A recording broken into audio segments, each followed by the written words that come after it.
Coming up next on the Jeff Crilley Show, he runs a multi-million-dollar artificial turf business. He'll explain how he's winning the turf wars next.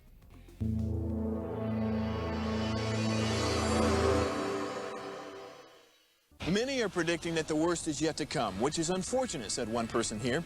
Until now, they've enjoyed the reputation of being the nation's icebox. Watched a burglar in his home this morning by webcam. As a journalist of over 25 years, stories are what make my world turn. Reporting live from the Dallas newsroom tonight, Jeff Crilley, Fox 4 News. But in 2008, I took the jump from my familiar life and started a PR firm from my home. We're talking about anyone with a camcorder like the one I'm using becomes a television network. We started slowly growing the company, and we now have over 100 clients, and we've branched into the world of live digital broadcasting. I now own 8 different TV studios and have a huge team, and the stories that I now get to share are sometimes the most important of my life. Life has a funny way of coming around full circle. This is the Jeff Crilley Show. Well, for many years, our little small backyard, it was regular grass, and then my wife convinced us that, you know, we're paying a guy to mow this little section of grass. We could probably have gone with artificial turf and saved thousands of dollars over the years. And so we went with artificial turf a couple years ago, and I'm a big fan. I'm telling you, it is the future, and a guy who knows that very well was really early in the game. 20 years ago, Nick Ogilvie started Luxe Blades, and now it's a multi-million-dollar company with operations in several states. So thanks for coming on the show. Oh, thanks for having me, Jeff. Appreciate it. Well, I want to start at the very beginning. So did you wake up one morning and say, I want to get into the artificial turf business? No, so I was working for BNSF Railway, and what happened was they had laid me off. And so I had to figure out a way to make money. And back in those days, we had magazines. And the magazine was where they had franchises. They listed franchises, and it was either going to be solar or artificial turf. And so I chose the artificial turf route, and it's been great ever since. Absolutely. Okay, do you remember your first job? What was it? I do. So yeah, so it was a yard for a nice couple in the backyard, and they had a pet, and they were tired of the muddy paws, just the nastiness. They wanted something clean, and so that's how Okay, biggest job so far? Biggest job is going to be the golf course I built at River Falls Development outside of Amarillo on the rim of the Palo Duro Canyon. It was the first golf course in artificial turf. We did all the greens, the tee boxes, the fringe. It was really nice, and even did the driving range for them. Wow. Is that really kind of a trend? Are more golf courses going to artificial turf? Yeah, definitely their practice facilities are going to artificial turf because a lot less maintenance, and you only have that one big upfront cost. After that, it's a lot less than a real golf green. Absolutely. We're going to pull up his website, and as we scroll down the website, let's talk about the different kinds of projects you work on. Sure. So everything from residential to commercial. Why don't you talk about some of the jobs that you... Yeah, so I've done everything from little spots to, even the kids zone at the Tampa Bay Buccaneers. The Tampa Bay Buccaneers hired me to do their kid zones for more community involvement, and so I did that. I've done all sorts of Mercedes-Benz USA, Hard Rock Hotels, just to name a few. Sure. And but yeah, no job's too big or too small, and I really get a good enjoyment out of doing it because it literally changes people's lives. Yes. And on your website, water conservation. I mean, that's a huge deal. We have a national water shortage. There are states that are deplete, right? Right. So what I tell people, especially in North Texas right now, is all these big developments, they're taking this farmland that was just they didn't have sprinklers on it. Mm-hmm. It was dry land, and so now you're putting these homes on it, and every home has a sprinkler system. Right. And it actually, if you do artificial turf, it conserves about 75% of their water usage. Yes. So it's a huge thing. And it looks good. And turf has come a long way, probably in the last 20 years. It's came a long ways.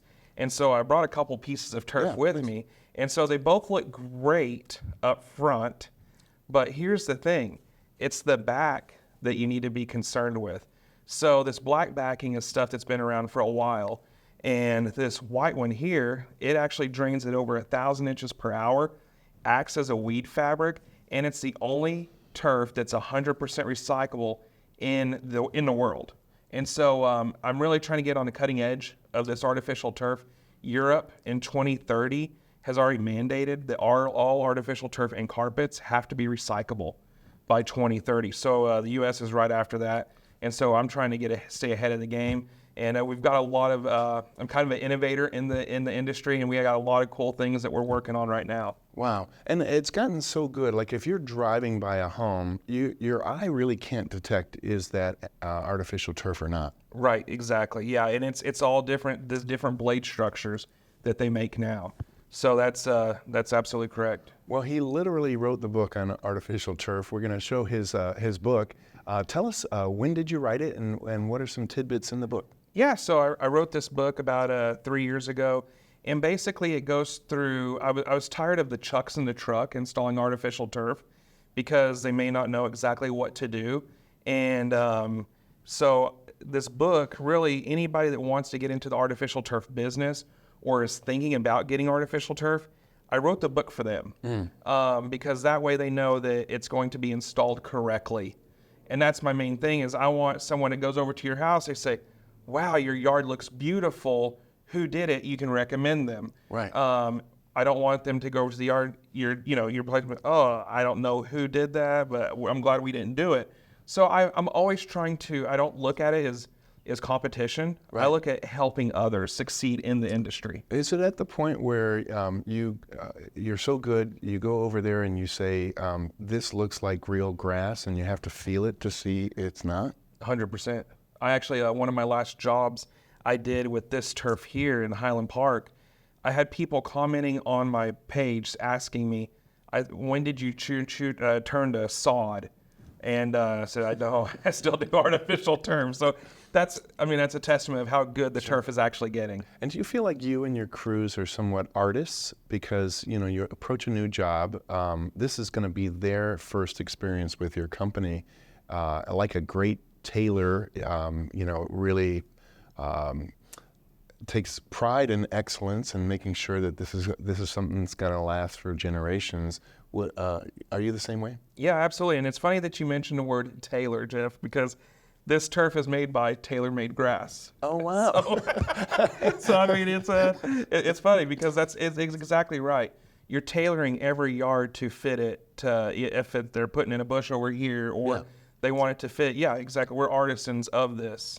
And if properly installed, how many years can a backyard last? Sure. So the turf now has a 15-year warranty, but you're looking, the turf that I installed almost 20 years ago looks just as good as the day I installed it. So I would say it's going to last 30 years plus. Wow. Sports fields are getting about 10 years max right now just because of the rigorous that's on it. But a home, you're 30 years plus. So it's definitely a good investment for your return on your investment. And aren't most of the NFL stadiums going to artificial turf? They are, and the thing is one of the things that we're trying to innovate right now is a safer playing surface to reduce heat, no mold, no mildew, and for traction. So it's huge. It's huge. Outstanding. Okay, Nick, we're almost out of time. So final thoughts, what would you like to leave the audience with? I'd just like to leave them with that make sure you do your due diligence, and not every turf company is the same. Sometimes paying more, you get what you pay for. So like I tell my clients, we're not the cheapest, but we're the best. And just a little bit, why is because we offer our customers the best products. Outstanding. You've been an amazing guest. We're going to have you back soon. We're going to end with his website, putting it on the screen, the great Nick Ogilvie. Thanks for coming on the show. Thank you, Jeff. You bet. That's it for now. We'll see you next time.